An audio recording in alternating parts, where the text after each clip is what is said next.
The dress was softer than I remembered. My fingers brushed over the lace, slow and reverent, like I was touching something sacred. It was cool to the touch, smooth in places, worn thin in others. I knew every inch of it by feeling alone. My hands are still remembered. Even now, I held it up to the light by the window, letting the morning sun pour through the fabric. It shimmered, quietly, not loudly, like the newer ones behind me. This wasn't just a dress. It was a memory of who I used to be, of who I thought I'd still become. For a flicker of a second, I saw her, the girl I was when I first tried this, on, hopeful, brave, still soft in places, but not afraid of her own shine. I looked around the boutique, lace, satin, veils, things meant for beginnings, but I wasn't beginning, not in the traditional way. Still, I wanted this dress. Not to prove anything, just to feel something again. I pressed the fabric gently to my chest, closed my eyes, and let it whisper back to me.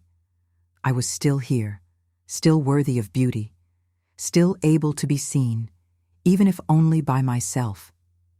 He didn't even look up, just glanced, sideways, and said it like he was commenting on the weather. "Dress your age." His voice didn't carry anger, just that flat kind of suggestion wrapped in expectation.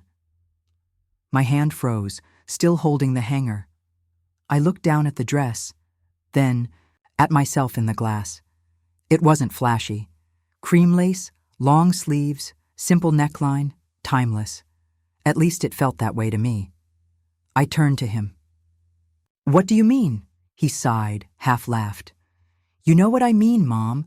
Just something more appropriate. You don't want to be a distraction." My throat tightened, but I nodded anyway. Not because I agreed, because it was easier than explaining what that dress meant. The lace slipped a little in my grip. I caught it, but the moment had already shifted. I felt the chill settle in, not from the air, but from being dismissed. This wasn't about a dress. It was about permission. And maybe I didn't need to ask for it anymore. The mirror didn't lie. It never did. I stood there, gown against me, and for a second, I braced myself. But what I saw wasn't a mistake. It wasn't a woman trying too hard or reaching too far back. It was someone who had survived. I traced my eyes along the shape of my body, softer now, rounder in places, but still standing, still strong. I tilted my chin up, just a little, even though my heart felt like it was folding in on itself. My mind went back to my own wedding day. I wore my mother's pearls. She placed them around my neck that morning with hands that smelled like rose lotion and dish soap. She looked me in the eye and said, "You wear what makes you feel like yourself." She wasn't told to hide. And neither was I. So I stood there a moment longer, letting the mirror take me in, not just the outside, but everything I'd carried, and I decided I wasn't going to fold this version of me away. Not yet. I didn't cry. I folded the dress the way I've folded so many things in life, slowly, carefully, like it was something sacred. I smoothed the sleeves down flat, lined the lace edges without rush, and pressed out every wrinkle like I was tucking away a dream someone had forgotten to claim.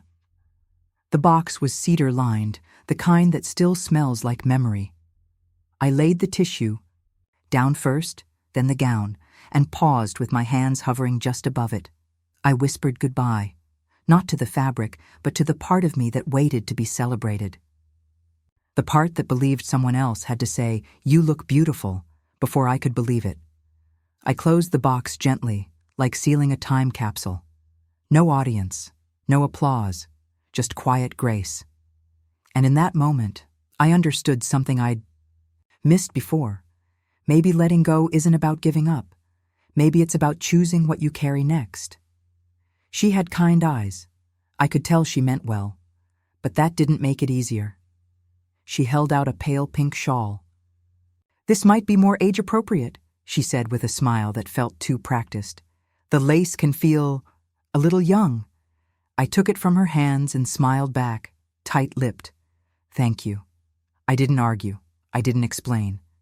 But something inside me shut like a drawer.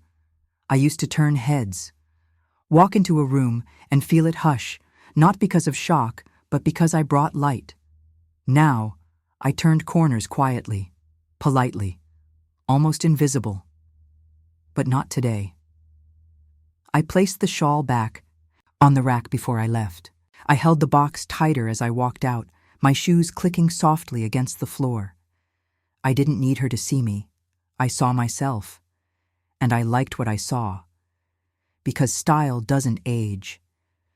But people, they fade when they're not looked at fully, and I wasn't about to disappear. The wind hit me right in the chest when the door closed behind me. It wasn't cruel, just honest.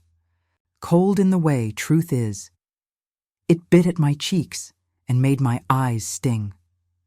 I stood there on the sidewalk, holding the box tight against my chest, my coat half open, breath spilling white into the afternoon light. The sky had turned a dull gray, and the sidewalks were damp with leftover drizzle. I could smell espresso from the corner cafe, warmth in the air I didn't get to feel just yet. I looked down at the box, the tissue inside rustling faintly with the breeze. I took one deep breath.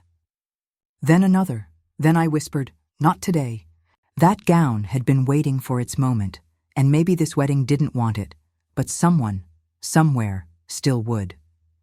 I stepped off the curb, wind catching the hem of my coat. I didn't rush. I just walked forward, into the cold, into the truth, into whatever was next. And I let the chill remind me I was still alive, still here, still mine. The porch lights came on, just as the sky began to give up its gold. That soft moment between dusk and dark, when everything looks like it's holding its breath. The bulbs strung along the railing glowed warm and quiet, like someone had planned this night with care. Maybe they had. The air was heavy with honeysuckle, and the cicadas hummed like distant violins warming up. I stood at the edge of the yard for a moment, holding a plastic cup of bourbon in one hand and smoothing the velvet of my dress with the other. I hadn't worn velvet in years. It hugged me tighter than I remembered, but it also reminded me I was still worth holding together. The bourbon helped smooth the nerves, just one sip, enough to remind me I was allowed to enjoy this. The porch boards creaked as I stepped up. The wood was old, forgiving. Every step was met with a soft groan, like it recognized me. I felt seen, but not stared at. And that's a rare thing for a woman past a certain age. I wasn't there to impress. I just wanted to feel lit from within. Again. The porch lights did their part, and I let them. I heard him before I saw him. That laugh, deep, steady, just a little too loud, cut through the night like it belonged. Something about it made my shoulders relax. He appeared from the side of the porch, not in a rush, holding a bottle of soda and grinning like he had no plans but the ones made by the music. "You dance?" he asked. I shrugged. "Not lately," he didn't ask again. Just reached for my hand and gave it the gentlest tug. I followed. The music from the radio, fuzzy and sweet, guided us. We weren't graceful, but we were easy. He spun me once, then again. "You belong to the rhythm," he said. I didn't laugh. I just let my feet move. It wasn't about being good. It was about being willing. And for the first time in a long time, I felt willing. We danced until the stars stopped feeling so far away. And all the while, I forgot the weight I carried. I forgot to be careful. I just remembered how joy feels before it's something you have to earn. It happened on our third dance. My heel caught a patch of soft dirt right off the edge of the porch, and I stumbled, clumsy and laughing before I hit the ground. He caught me by the waist. "Gotcha," he said, steadying me with both hands. Looked down, then grinned. "Guess these shoes have seen better days." He stepped back, giving me space. I kicked off the heels with no shame and stood barefoot on the warm earth. "You all right?" he asked. Better than all right, I said. I twirled once, slower this time, just to feel the breeze on my shoulders and the earth under my feet. The eyes, velvet of my dress swayed with me. The world didn't spin. It opened. No one was watching, and I wasn't performing. I was just there. A woman in a dress, barefoot in the dirt, dancing like there were no titles, no expectations, no end in sight. And in that moment, nothing else mattered. We walked beyond the porch, down to the edge of the pasture, where the field rolled out like a soft blanket in silver light. The barn nearby creaked with old stories, its door half open. We sat on a fallen log, not touching but close. The kind of quiet that holds space. He shrugged off his jacket and draped it over my shoulders. It smelled like cedar and sun-dried cotton. I didn't say thank you. I just let it settle. I used to think I'd be a writer, I said softly, not knowing why I was saying it. He glanced over. You still can. I smiled at the stars, too far to reach. Feels late. He looked out toward the dark pasture. I want land, something no one can take. Our dreams unfolded between us, clumsy but honest. Big things for people who hadn't even figured out the small ones. The frogs started singing. A tractor's hum, somewhere far off, faded to nothing. Shifted closer, the weight of his jacket warming my back. We whispered like time would wait. And for that little while, it did. The coat room was small, with too many coats and not enough air. The walls smelled of old leather and lemon pledge, and the bench creaked when I sat. I held the stethoscope like it might break. The nurse handed it to me gently, nodding once. You ready? I nodded back, then lifted my shirt and pressed the cool metal against my belly. My hands were shaking, and I didn't know if it was fear or wonder or both. For a moment, all I heard was air. Then, like a flicker in a tunnel, I heard it, fast, faint, but steady. A heartbeat. I closed my eyes. That sound. It wasn't mine. It was his, a life inside me, quiet but certain. I didn't cry. I just listened.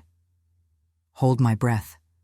Let it imprint something in me I knew I'd never unhear. A life made from moonlight. And a porch dance, and a moment I hadn't expected to last beyond a night. I didn't know what he'd look like, or who he'd become. But at that moment, I felt him, and I already loved him. The next time I wore velvet, it was Christmas Eve. The church was packed. My dress was older now, and so was I. There was a spit-up stain on the sleeve, and Derek was fussing on my hip. I bounced him gently while the pastor lit the candles. My heels ached. My back ached. But I stood tall, rocking my baby in rhythm with the hymn. It wasn't glamorous, but it was mine. Later that night, after the casserole burned and the baby finally slept, I stepped outside barefoot, letting the cold brick porch chill my feet. I looked up at the stars, still there, still bright. I twirled once, just a little. Just enough to remember. The velvet brushed my legs like a memory. I smiled to myself and whispered, I was once seen, and maybe I wasn't on a porch full of music and laughter anymore. Maybe I was older now, softer in places no one talks about. But I still danced, even if no one was watching. I stepped through the doorway with a careful sort of grace. The wine bar was dim, dressed in copper and shadow, humming with soft jazz and just the right kind of clink. Glasses, silverware, shoes on old wood floors. I'd chosen the deep green shawl that never failed me and pinned on the pearl earrings my mother left me, the ones that still held her warmth.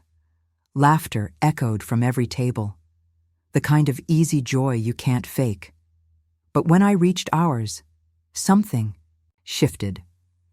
Kelsey looked up, right at me, and her smile paused, just a second too long. Derek didn't even glance my way. The conversation quieted, just slightly. It wasn't loud, it was sharp. I sat down carefully, smoothing my dress, placing my napkin in my lap like it was armor. The smell of rosemary and charred bread wafted from the kitchen, but it didn't reach me. I wasn't part of the flavor of the evening. I don't drink wine. Much anymore, but I took a sip. Let it settle in my throat. The room hadn't tilted because of the alcohol. It tilted because something had shifted in how I was seen and how I was not. Kelsey raised her glass, the corners of her mouth curling just enough to tell me whatever was coming next wasn't kind. She turned slightly toward Derek but didn't lower her voice. "Vintage," she said, tilting her flute toward my earrings. "They're classic." It wasn't a compliment. It wasn't even about the earrings. I felt the heat creep up my neck before I could stop it. I reached for my water, sipped, nodded. Not because I agreed, but because I knew how to survive these moments. You blink slowly. You breathe small. My earlobes felt heavy, like the pearls were pulling against time itself. I used to wear them proudly. I used to love the way they swung. When I laughed or leaned in to comfort someone, now they just felt like reminders. Derek didn't say anything. He didn't even look at me. Just kept eating, like nothing had been said at all. I folded my hands in my lap and focused on the plate in front of me, the flicker of the candle dancing across the rim. I didn't respond, but inside, something folded, tight and held. Derek laughed. Not the kind of laugh that says, "Mom, you're being silly," but the kind that doesn't even recognize you're in the room. That's the one that stings the most, not cruelty, but absence. Kelsey had said something else, too quiet to catch. But I saw her eyes dart toward me, then back to him, and the way he leaned in. The sound that came out of him was casual, easy. Like approval had replaced memory. I watched my son, the boy who once cried when I left the room, the boy who held my hand tighter when school felt too big, laugh with a woman who thought I was a costume from another era. He didn't glance my way. He didn't check to see if I was hurt. I turned toward my plate, but the warmth had gone out of the food. The scent of citrus from someone's dessert drifted over, but it didn't lift me. That laugh echoed longer than it should have. Not because it was loud, but because it replaced a piece of me that used to live in his joy. I swallowed hard. Then I smiled. Just enough to pass. My fingers moved before I realized what they were doing. I reached up, brushed the edge of one pearl, earring, lightly, gently, like maybe I could smooth away what had just happened. The pearls felt cool, familiar. I used to wear them when I wanted to feel strong. They were the last thing my mother gave me before she passed. She'd said, "These will remind you who you are." But tonight, they'd been turned into something else. Something mocked. Something misplaced. My hand hovered near the clasp, then slowly dropped. I wouldn't take them off. Not because I felt brave, but because I needed to remind myself that their worth didn't depend on her opinion. I let them dangle, quietly, like small acts of defiance. Still, I felt smaller than I had in years. Like I was shrinking into the fabric of the chair, into the folds of the evening.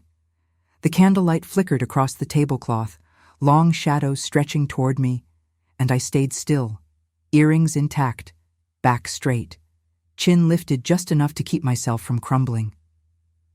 He couldn't have been more than 20, the waiter. Kind eyes, soft steps.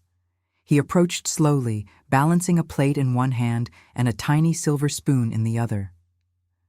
"This one's for you," he said gently, sliding a small dessert in front of me with the care people usually reserve for China. I looked up, ready to thank him and move on. But then he smiled. Not the kind meant to impress or entertain. Just a warm, quiet smile. "You look lovely tonight, ma'am." My throat tightened. I nodded. "Thank you." It came out softer than I intended. He left without another word, and for a moment, I just stared at the glaze on the plate, the tiny drizzle of raspberry around the edge. It wasn't about the compliment. It was that he meant it. that someone had seen me fully and kindly when my own son had looked right through me. I picked up the spoon, hands steadier than they'd been all night. It didn't fix anything, but it helped. The napkin sat untouched, beside my plate until the last bite of dessert was gone. Then slowly, I picked it up and began to fold. Not because I'm neat by nature, but because I needed something to do, something steady, something of mine. I folded it once into a rectangle, then again into a triangle. Crisp edges, corners that met. A quiet thing in a noisy room. Around me, laughter continued, forks scraped, plates. Someone clinked a glass. Kelsey leaned into Derek's arm, whispering something that made him grin, and I sat there, folding cloth. My hands used to tuck him in. Fix his collar, wipe his tears when he falls. Those same hands now worked this linen like a small ceremony, a slow act of keeping myself intact. I didn't excuse myself. I didn't stand abruptly. I just folded, smoothed the edge, rested it beside my plate like a soft full stop. No one noticed, but I did. And that was enough to get me out the door with grace, still stitched into the hem of my silence. The organ played soft and low, each note rising like breath held too long. I sat in the pew, straight-backed, hands folded in my lap like I was ready to pray. But I wasn't. I couldn't. Not with my thoughts pressing louder than any hymn. The sanctuary was dim, the light from the lanterns swaying gently above, casting golden shadows on the stone walls. The scent of wax and fading lilies floated through the air, sweet and tired. I glanced at the altar, but didn't really see it. I kept seeing Derek. Not the man he was now, but the little boy who used to curl against my side, head on my shoulder, fingers clutching my sleeve. He used to whisper questions during services, things like, "Does God get lonely?" Or, "Do angels get birthdays too?" Now his voice echoed from across the aisle, low, polite, distant. I was here, but not really. Not in the way that matters. The music swelled again, and I let it wash over me. But it didn't carry me. It left me exactly where I was, sitting in a pew I'd filled too many times, suddenly unsure if I was still welcome. My heels tapped quietly at first, then louder, louder still. Each step down the center aisle struck the old floor like punctuation. I didn't rush. I didn't run. I walked with purpose. Not pride, but protection. Because if I looked back, if I even paused, I knew I'd fall apart. The church air was thick with candle smoke and old hymns, the kind that try to hold you in, placed with their familiarity. But I kept going, past the pews, past the stained glass windows where dusk had settled like a sigh. I heard someone whisper behind me. I didn't catch the words, didn't need to. I kept my eyes forward, jaw steady, spine stiff. When I pushed open the heavy doors, the cool air rushed in like a relief I didn't know I was waiting for. It met my skin and soaked through my sleeves like an old friend. I didn't cry. Not yet. But I let the door close behind me without turning around. And in that soft slam of old wood, I left something behind, something heavy, and I didn't go back. For it. The porch creaked beneath my feet the way it always had. Familiar. Familiar in the kind of way that doesn't ask questions. It simply lets you in. I opened the door slowly, quietly. No one waited for me. But the house felt like a witness, one that had seen every version of me and didn't need an explanation. The scent of lemon polish lingered in the corners, clinging to old wood like memory. I slipped off my shoes and let my bare feet rest against the cool floor. The grandfather clock ticked in the corner, not rushed, not slow, just steady. I didn't turn on every light. Just one lamp in the corner, casting its soft yellow glow across the walls and onto the photos we hadn't updated in years. The silence didn't feel empty. It felt safe. It let me breathe. And in that stillness, I realized no one could name me anymore. Not Kelsey, not Derek. I was still me. And maybe that was the only permission I ever needed. I walked down the hallway like I used to when Derek was little, back when bedtime was a ritual and the creak of the floorboards told the story. Of my every step, I reached the cedar chest and paused. I hadn't opened it in years. My hands rested on the top, still for a second, then moved with care. The hinges creaked, and the smell of cedar hit me like a season I'd forgotten, earthy, sharp, wrapped in old memories. Inside, everything was exactly where I'd left it. Letters bound in soft twine, a pressed flower between pages, a tiny pair of socks, and then the photo. Derek, no older than 4, arms wrapped around my neck, his cheek pressed to mine like I was his whole sky. I remembered that moment, how hot the sun was, how his curls stuck to his forehead, how my hands had blisters from that week's work, but still held him like he weighed nothing. I touched the edge of the photo. It didn't undo me. It just opened me, and I let it. He used to think I made the stars. Told me so once, while we laid in the backyard counting constellations on a summer night. Now he laughed at me in wine bars, pretending not to see me. But looking at that photo, something in me shifted. I didn't feel broken. I felt clear. Didn't raise a man to forget his mother. I raised a boy who believed in kindness, in honesty, in birthdays that involved balloon animals and burnt pancakes. Somewhere along the line, I stopped being magic. Maybe that's just how it goes. But I held the photo a little closer, letting my eyes blur just enough to remember what it meant. My hands were older now, but they were still steady. Still good. Still mine.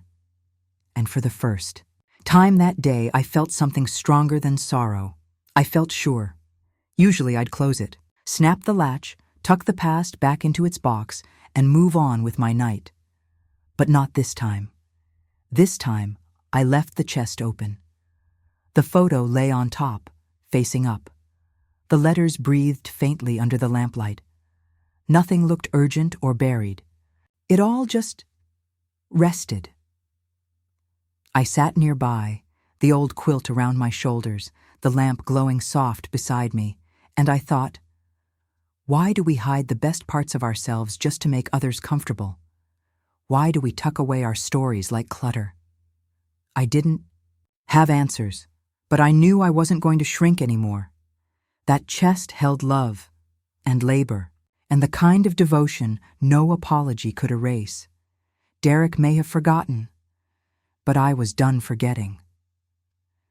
I turned the light off gently, letting the darkness settle in without fear, and I let the chest stay open, just like me.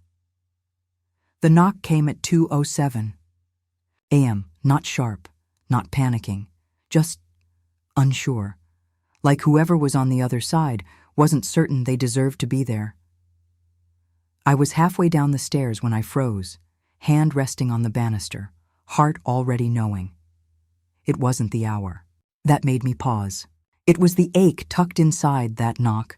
The rain tapped against the windows, soft and steady like an old clock counting down a memory. I opened the door slowly, not out of fear, but reverence, and there she was. Tara. She didn't look older. Just undone, her hair pulled back, damp at the edges. Her coat is too thin. "Hi," she said, small. I nodded once.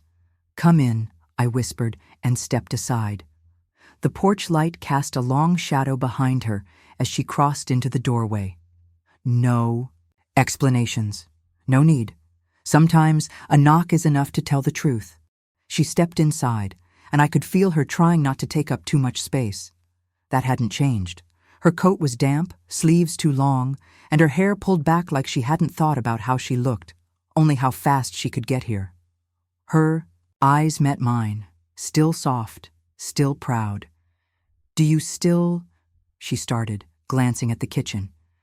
Do you still make cocoa with cinnamon?" "I do," I said, nodding toward the stove. She didn't say anything else, just exhaled in relief. The door closed behind her with a gentle click, and the world outside stayed where it was. Inside, the heater buzzed low and steady. She walked into the kitchen like she remembered the way, but not the right to it. I didn't speak, just set 2 mugs on the counter. She didn't need warmth, she needed remembering. The stove light cast a soft glow over the counters. I pulled the cinnamon down from the cabinet without asking if she still liked it. I already knew. The cocoa bubbled gently in the saucepan, steam curling like breath across my glasses. I stirred it slowly, same way I used to on long nights when silence said more than words ever could. She didn't talk, just sat, elbows resting on the table, hands folded like a child waiting for something she didn't believe she deserved. Poured the cocoa into mismatched mugs and set hers down in front of her. She wrapped her fingers around it quickly, both hands like she needed to hold something steady. I sat across from her, holding my own cup like it had weight beyond ceramic. The cinnamon floated up between us, sweet and sharp. We didn't toast. We didn't speak. But in the quiet, I felt her steadying, and I let the cocoa say what neither of us could. She didn't look at me when she started, just stared into the mug and let the words slip out like steam. "He left," she said. "No call, no text, just gone." I stayed quiet. She swallowed. "I was 10 weeks pregnant. I didn't tell him." The room didn't move. The lamp cast a warm circle across the coffee table, and the window behind her blinked with rain. "I didn't tell anyone," she said. "I thought I'd keep it. I really did. But everything started falling apart. Work, rent. I was alone. Could feel her choosing each sentence, like stepping barefoot across broken glass. "I lost it at 13 weeks, she whispered. I still didn't speak. She looked up finally. "I never hated you. Not once." My throat burned. I nodded. And in that moment, I wasn't his mother. I was just a woman who understood what it meant to carry something silently, hoping the world might notice before it slipped away. She stared. Down at her empty cup, the rim stained with cinnamon and something quieter. I didn't ask why she came now. I didn't need to. Some hours call you forward. And some grief waits until it finds the right table to sit down at. I stood up, poured her another cup, and one for myself. She didn't thank me. I didn't expect her to. We just sat, both holding the warmth between us. Not to fix anything, just to witness what had finally been said. That was enough. That was everything. She stood in the hallway, fingers brushing the sleeve of her coat. Her gaze wandered over the walls, the shelf near the door, the clock above the archway. "This house," she said, voice soft. It always felt like the safe part of him. I didn't answer, not because I didn't want to, but because those words, those exact words, I'd waited years to hear, and hearing them from her, it reached a part of me even Derek couldn't. She smiled, faint and tired, then opened the door. The rain had turned to mist. She stepped into it like someone lighter than when she came, and I stood in the doorway, not stopping her, not needing to, because she'd said what I never could, and somehow it was enough. The light changed before I did. It crept in slowly, brushing the edges of the curtains with a kind of softness that didn't ask for permission. The corners of the kitchen turned gold, touched by that hush of early dawn that feels more like a memory than a moment. I sat at the table, hands wrapped around a cooling mug, listening to the kettle grow quiet on the stove. Birds chirped in the chalice, distance, hesitant at first, then growing louder, as if they too were deciding whether to take up space. I remember when I used to enter rooms like that light, confident, sure, belonging without question. Now, I knock. I wait to be invited. I don't know when that changed. Only that it did. So I stayed in my chair, watching the day arrive without apology, and I thought, maybe I could learn from the morning. Maybe I could remember how to show up again, without shrinking, without asking if I was too much or not enough, just here, present, worthy of the light. Tara sat at the kitchen table, my cardigan draped over her like it had always been hers. The sleeves were too long, and the shoulders sagged just a little. But somehow, she looked complete. She had one leg tucked under her, cocoa in both hands, her eyes still tired, but softer than they'd been all night. I watched her from across the room, letting the silence breathe between us. The smell of cinnamon still lingered in the air, faint but warm, like a memory not quite ready to leave. She didn't look fragile anymore. She looked rooted. I realized in that moment that I'd given her something I hadn't given myself in years, a place to just be. No judgment. No edits, no performance, just warmth. And as I watched her sit there, wrapped in something of mine, I felt a tug in my chest. Not grief, not regret, but recognition. Maybe that was still possible, for me too, to feel whole again in my own space. Don't remember the exact moment I learned to stay small. Maybe it was after Derek stopped asking what I thought. Or maybe it was the third Christmas in a row where my name was the last one mentioned, and only after someone else forgot the cranberry sauce. Maybe it wasn't one thing. Maybe it was 100 quiet trades. Moments where I exchanged honesty, for harmony, confidence, for comfort.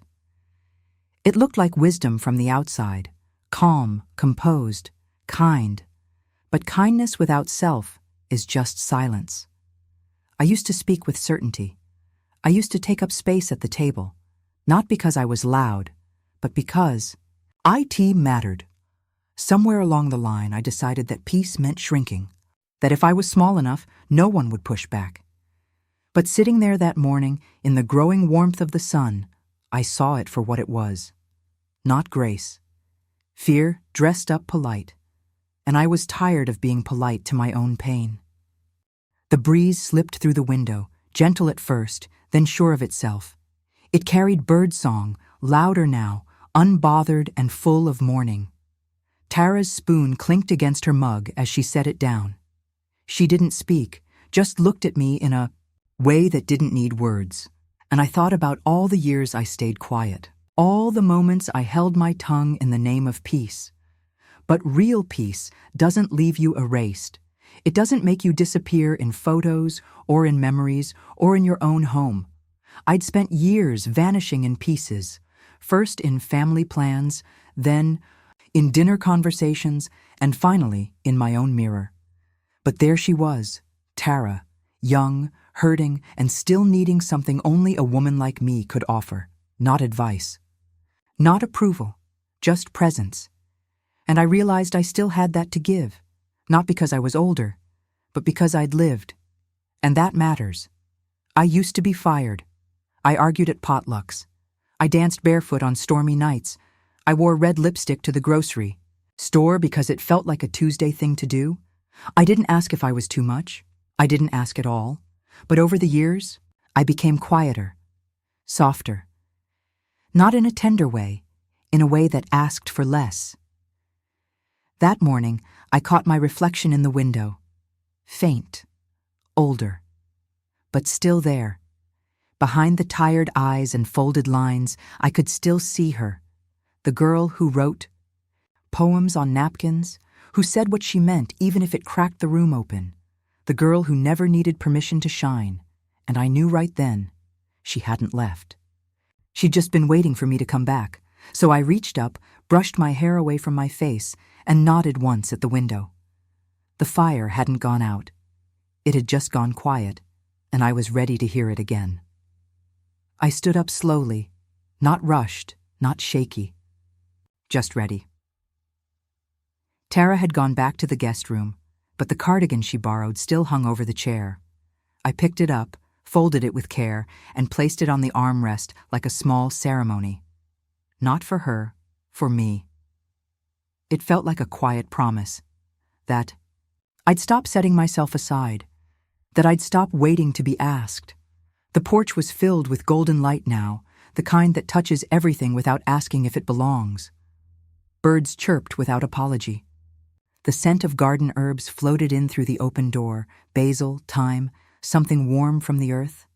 I stepped outside and let it all meet me, not in spite of who I was, but because of it. I had stories still to tell, words still to speak, and I wasn't going to disappear again, not quietly, not ever. I unfolded the gown with the same care I give to old photographs, slow, deliberate, like it might whisper if I listened close enough. The lace hadn't yellowed. It shimmered with that soft kind of defiance, the kind that says, I'm still here.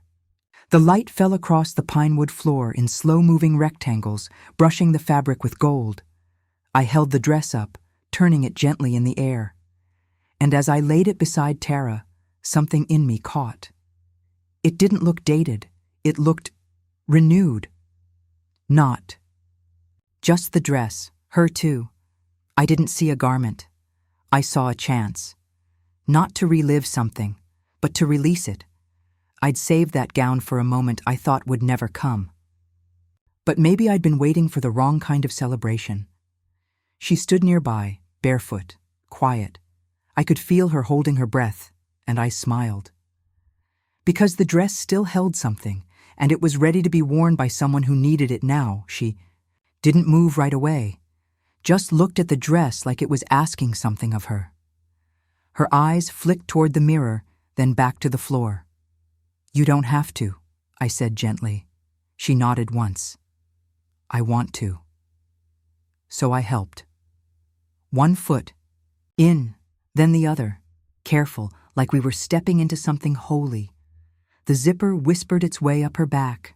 Her breath caught, soft, surprised. She turned slowly toward the mirror. It wasn't a shock. It wasn't pride. It was something quieter. Recognition. Her shoulders straightened. She didn't say a word, but her hands smoothed the sides of the dress, like she couldn't quite believe they belonged to her. And in the reflection, I saw her meeting herself again, not as who she was, but as someone she'd forgotten she could be. And somehow, that made the whole room feel sacred. I knelt beside her, just like I'd done years ago in front of my own mirror, the hem draped along the floor, waiting to be pinned. I reached into the sewing kit, fingers brushing buttons and loose threads, each one a memory. The lace felt delicate under my hands, not fragile, just storied. My fingers trembled, not from age, but from reverence. This wasn't about making it fit. This was about Kade, about the ceremony, about stitching belief back into a girl who'd gone too long without it. Each pin I placed whispered, "You're allowed to feel beautiful, to take up space." She stood still above me, quiet, trusting, and in the warmth of that sunlit room, I felt a kind of healing neither of us said out loud, only felt one pin, then another, and with each one, something old and sacred was mended, gently and for good. She took one small step, then another. Then she twirled, barefoot, laughing, arms out like she could catch the whole world. The hem lifted, floating just above the floor. The laughter that came out of her wasn't light. It was full, deep. It spilled down the hallway and curled into corners that hadn't felt alive in years. It didn't sound like grief.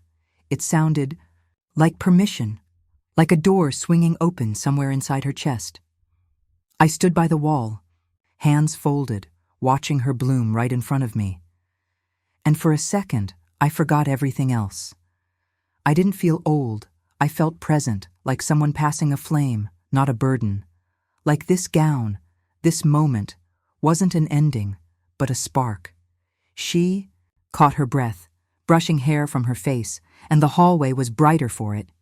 She stood taller now, shoulders pulled back, chin lifted, not for approval, but because it felt natural again. There was no altar waiting. No bouquet, no applause, just her. In a hallway filled with morning light, breeze lifting the edge of the curtain, her dress rustling softly against the floor. She didn't say anything. She didn't need to. I could see it in the way she held herself. This wasn't pretend. She wasn't wearing the gown for a man. Or a camera. She wore it because it belonged to her now, just as much as it ever belonged to me. I stood beside her but didn't speak. Sometimes. Pride doesn't need a voice, it only needs a witness. And that's what I became, silent and full. Because in that moment, I saw her reclaim something no one had the right to take. Not beauty, but permission. She changed slowly, careful not to wrinkle the fabric. Every movement was quiet, like gratitude. She folded the gown the way I once had, hands flat, edges aligned, no rush, no fuss. The fabric rustled gently, soft as breath. She looked at me as she tucked the last fold into the box. There was something in her eyes I hadn't seen earlier, something settled, not relief. Recognition, like someone trusted with a secret. I poured the tea, the scent of chamomile rising in the stillness between us. She didn't speak. She just touched the lid of the box once, like a thank you that didn't need words. And in that moment, I knew. The dress hadn't been wasted. Not the lace, not the memory, not me. It had simply been waiting. For her, for this. And that was enough. The phone rang just as I was folding the last towel, slow, even, almost polite. Like it knew I needed a breath before answering. The house was quiet, the kitchen warm with sunlight filtering through the lace curtains. The scent of wood polish and fresh cotton filled the air, familiar and grounding. I looked at the screen. His name, Derek. My heart didn't race. It pulsed slow and tired, like a dance I'd rehearsed in silence for years. I didn't brace myself, didn't prepare a speech. I just picked up the phone, pressed it to my ear, and whispered, "Hello." No, storm in my voice. No demand, just a mother, answering a call she always knew might come. And in the hush that followed, I let myself hope, quietly. He didn't clear his throat, didn't lead with pleasantries, just spoke.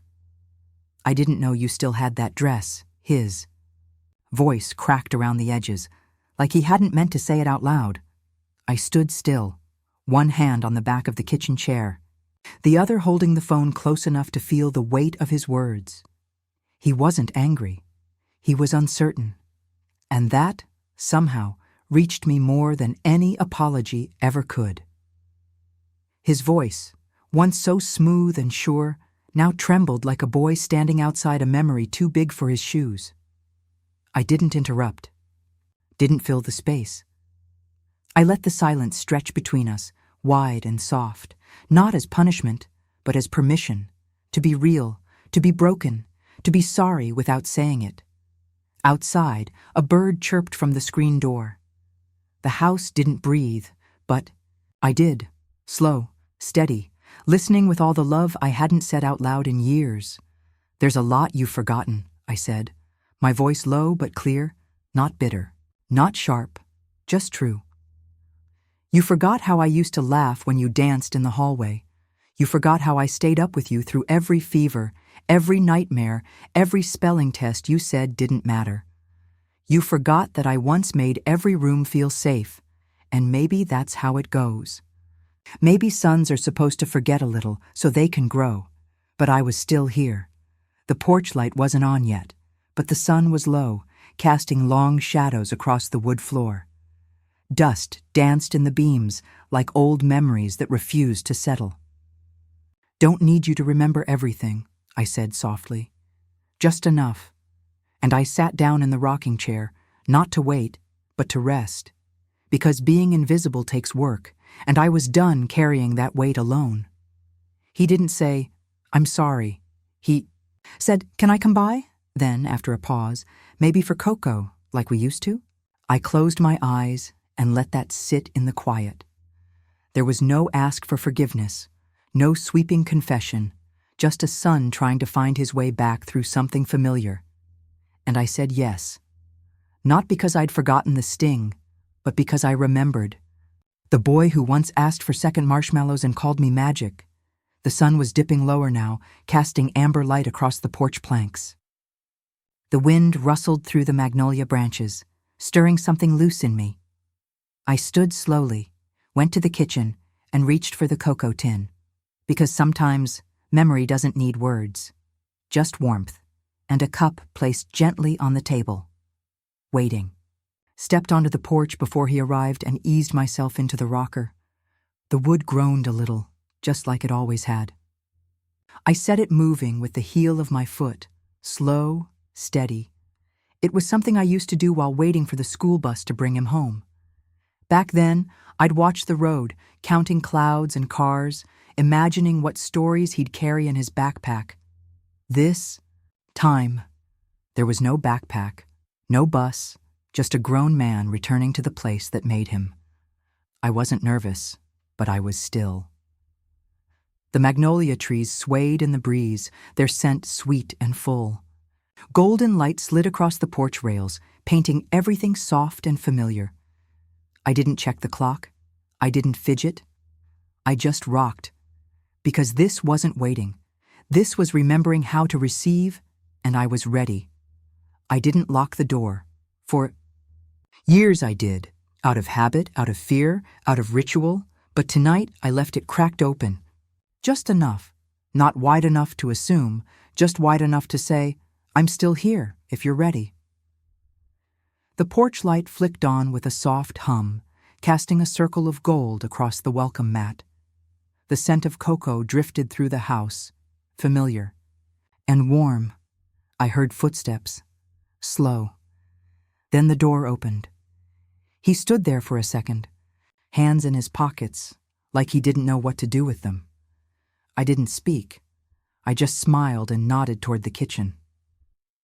I poured us 2 mugs, I said, voice even, and he stepped inside. No fanfare, no fixing, just presence. And that, I think, is where healing really begins.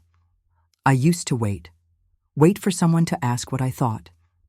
Wait to be called on, offered space, invited in. I thought patience was politeness and silence meant grace. But now, I speak when I have something to say. I wear red on Tuesdays if the mood strikes me. I pour good tea whether company's coming, or not. The garden breeze slips through the kitchen window, curling around my ankles. The lamplight glows against the wallpaper, soft and familiar, casting shapes that move as I do. The mirror no longer frightens me. It doesn't ask for youth or approval. It just reflects my laugh lines, my knowing eyes, my right to be exactly as I am. I don't ask to be invited anymore. I show up, and every time I do, I remind myself I'm still here. I still matter, and I always did. It started with something simple. I moved the lipstick from the back of the drawer to the front. That was it. A small shift. But it meant everything. Now, when I open that drawer in the morning, it's the first thing I see. Rich plum, same shade I wore at my sister's wedding, and again the night I danced under porch lights with no shoes on. I don't wait for events anymore. Don't save beauty for someone else's permission. Some days, I wear it just to feel the color against my skin. I even dusted off my old heels, wore them to the mailbox last week, just because. The mirror in the bathroom catches the light at an pi angle now, a soft amber glow that warms the room even before I flick the switch. I don't dress to disappear anymore. I dress like I exist because I do, and every layer I put on is a small ceremony, not to impress, but to remember. The gown doesn't live in my closet anymore. It hangs in Tara's studio now, on a dress form near the big window that catches the light just right each afternoon. She told me once, women come in, all unsure, and reach for the lace like it might tell them something. I smiled when she said that. Because I knew exactly what she meant. The fabric has a softness that doesn't age, a kind of quiet resilience sewn right into the hem. Sometimes I imagine it standing there as sunlight, spills across the floor, waiting not to be worn, but to be witnessed. She says women touch it gently, like it holds courage, and maybe it does. Maybe it always did. Maybe it just needed someone to see it as more than memory, and now it's more. It's part of other stories, other beginnings, and that feels right. The pen felt heavy at first, not because of weight, but because of meaning. I sat at the table, warm evening light spilling across the wood, a cup of tea cooling beside me, the smell of spring roses drifting through the window screen. I wrote slowly, not as Mom, not as Mrs. Walker, just like me, to the woman I used to be, to the girl who thought love had to be earned and presence had to be invited. I wrote the things I hadn't said out loud, that I was tired of shrinking, that I missed my own voice, that aging didn't steal who I was, it just waited for me to notice her again. And once I started writing, I couldn't stop. The words came without apology, without pretty endings, just the truth, and it felt good to see my name in ink, to hear myself again, because I know now my voice never left me. It just waited, and tonight I finally answered back. Used to think being seen was something I had to earn, that it came with beauty or usefulness or noise, but I know better now. Being seen is not a reward. It's right. The sky shifts lavender outside, the porch light humming to life. The scent of magnolia drifts from the garden like something soft and certain. I sit with my cup, back straight, eyes open, not looking for attention but refusing to hide. I don't need applause. I don't need approval. I just need space. And I take it now, because we don't fade, we wait, and when the world finally looks up, we are still here, rooted, radiant, and ready, not new. Not loud, but undeniable, this isn't the ending. It's just the part where the pages turn slower and I read the lines twice. I still change, still laugh too loud at reruns, still cry when a breeze smells like my mother's garden, still get surprised by joy. Night is settling in now, soft and forgiving. Moonlight brushes the window pane, casting silver on the floor where my slippers rest. My tea's gone cold, but I don't mind. It reminds me that time moves whether we chase it or not. And me?